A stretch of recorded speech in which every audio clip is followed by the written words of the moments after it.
All right, AP European History, folks. Unit 6, Part 1 is the Age of Isms. This is the first new video I've done in a while, but I looked back at the prior video for this unit. Didn't quite do the trick, so here we go. We are starting on the front page of the study guide. Study guide looks like that. Hopefully you have one. We begin this age of isms, or age of really intense beliefs and ideas, with the development of industry in Great Britain. In Great Britain, because of a number of factors, get out front of their European neighbors and really become Europe's leading economic power. It doesn't necessarily mean they're the greatest military power, but it certainly gives them a lot of muscle in ways beyond the economy. Some of the reasons for that: food production. The English are able to provide as much food, if not more food, because of their agricultural revolution than other countries can. That frees up a lot of laborers to be beginning the work in the factories that become the hallmark of the English Industrial Revolution. On top of that, capital. There's a lot of money around. The growth of the cottage industry, the agricultural revolution, the fact that the English seem to be an entrepreneurial sort as well really helps them in much the same way that, say, the Netherlands was in the early part of the 17th century. The English have built up this love of trade and a strong middle class that is able to put forward money and take risks and really gamble economically on trying to make big profits. Resources. The island of Britain is not a very large island compared to, say, Australia or something of that nature, I beg your pardon, but it is very resourceful in this sense. Iron, coal, timber, and an adequate system of rivers, then added to by canals and railroads. It is very easy to get any English good out to the ocean and around to the other set of resources, which is this vast empire. Keep in mind that the English at one point, not at this point, but a little bit later on here, will own 40% of the Earth's landmass. And that means that they can sell anywhere at any time. Government. It's helpful for the English to have this set of government ministers who, for the most part, are in favor of the Industrial Revolution. Many of the same men who sit in Parliament are the industrialists who are making the laws, and for the most part, they practice what Adam Smith would have called a laissez-faire attitude towards economic development. That is to say that the government should be hands-off. The hands should not be in there. We don't need legislation governing what's right and wrong in a factory. If someone wants to work for a bottom wage, let them work for a bottom wage. If they want to work 16 hours a day, let them work for 16 hours a day. So that raw capitalism, what might be a really ugly capitalism in truth, is a very Adam Smith notion, and that's what many of the men who work in the parliament and run these businesses also believed in. Let me also note, though, for the government side of things, the English kind of got their ugliness out of the way early. Right? The English Revolution in 1689 allows them to focus on other things besides political problems, unlike the French, who don't have their revolution until 1789 in the years following, or say the Russians, who aren't going to industrialize until after their revolution in 1917. The English have gotten it out of the way and are over that hurdle, and that gives them a head start in the great race of all things. Going down the road here, markets. I talked about the large empire of the English. That would go there. Railroads. Railroads are really going to be industrially used early on, but then also for popular use as well. The railroads make an excellent item if you're looking for something that just is able to move a good around, or it allows for the quick movement of things. Railroads are a sign of mobile power, right? It's basically a steam engine on rails, and that's not something we had in the past. The advent of the railroad makes for a lot of possibilities. The Crystal Palace, like Buck Owens. I've got a tiger by the tail. Yeah, I don't know why that music career never panned out. No, don't know. Crystal Palace here, not the place where you can get a chicken fried steak the size of a small Buick, but the place where the English put all of their industrial developments on parade, and as a result of it, kind of tipped their hand to the world. What was supposed to be a sign of the fact that the English had conquered nature itself really became a way for the English to show other people how to conquer them. Whoops. Discuss the changes to working class life as a result of early industrialization. If you look at what happens in the Industrial Revolution, it is a massive change of factors for people who only a few generations ago were factory people, or were farmer people, I beg your pardon.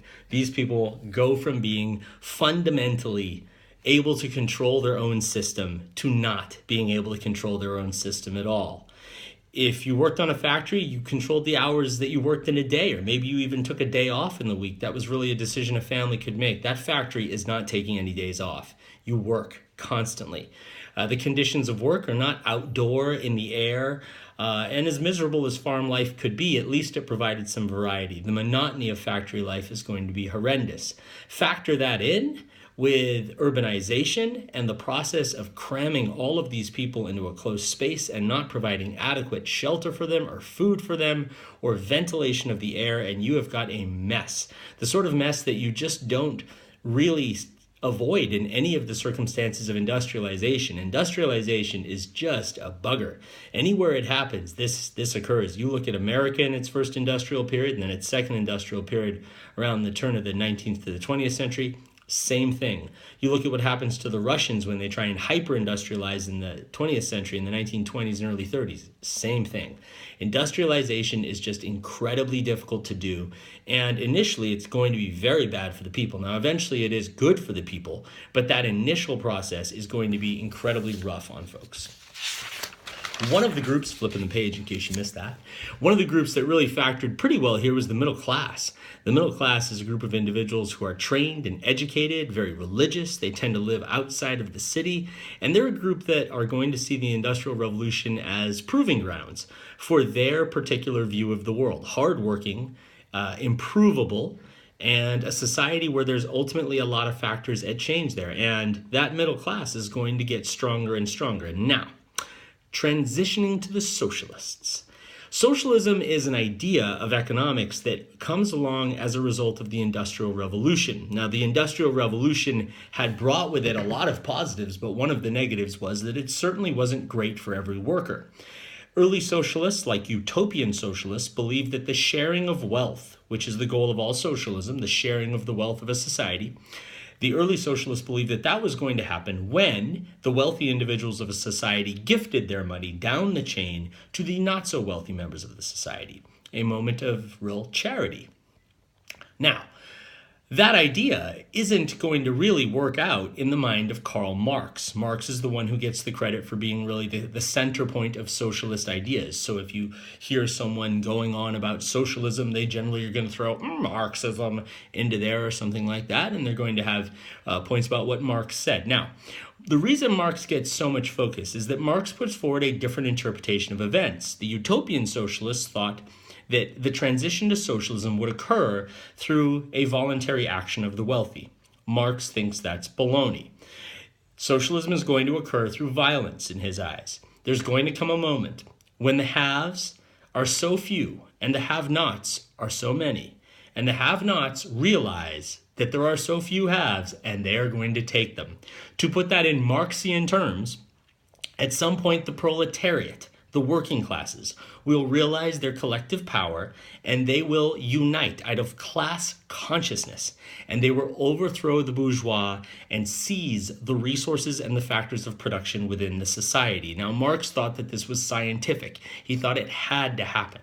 There was no way to avoid it, and the reason for that was because the fact that capitalism and industrialization was taking place made it unavoidable that there would be this eventual overthrow of the middle class by the individuals of the lower classes. He simply could not imagine how it would go any other way. Now, Marx, we should point out, is a very economic fellow. He thinks that everyone is really driven by class or economic consciousness. He would say that the single greatest deciding factor in Craig Holiday is that he's a middle class guy and that he thinks like a middle class guy. And he packs a whole bunch of Capri Suns and orange wedges for ASO soccer games like a middle class guy. I joke, but that's how Karl Marx saw the world, all the way, based on my economic consciousness. Now, what kind of society exists at the end of it? Classless. There was going to be no economic classes. Everybody would share the wealth equally, and this has really been the bugaboo of all Marxist scenarios that have ever tried to happen in the world, is how to get here. Most of them can have the overthrow. We've seen that. Russia, China, North Korea, Venezuela, Cuba, often violent, often very violent. That's one of those things the socialists don't like you to talk about, is the amount of blood that is going to come out of people in order to try and make this work. And they have that moment, but then they just can't get beyond it. human greed and capitalism and the overall factors of society don't help it. Now, in class, I talked about this idea called democratic socialism, which really has become much more the order of the day, not just in the United States or in Canada and in Northern Europe. In many ways, you see societies basically adopting an agenda that is, I'm going to tax wealthy people, sometimes in very extreme ways, and then I'm going to take that money from the wealthy people and I'm going to use it in order to benefit the lower class people. And that redivision of wealth has become the standard of how socialism seems to exist in many countries around the world.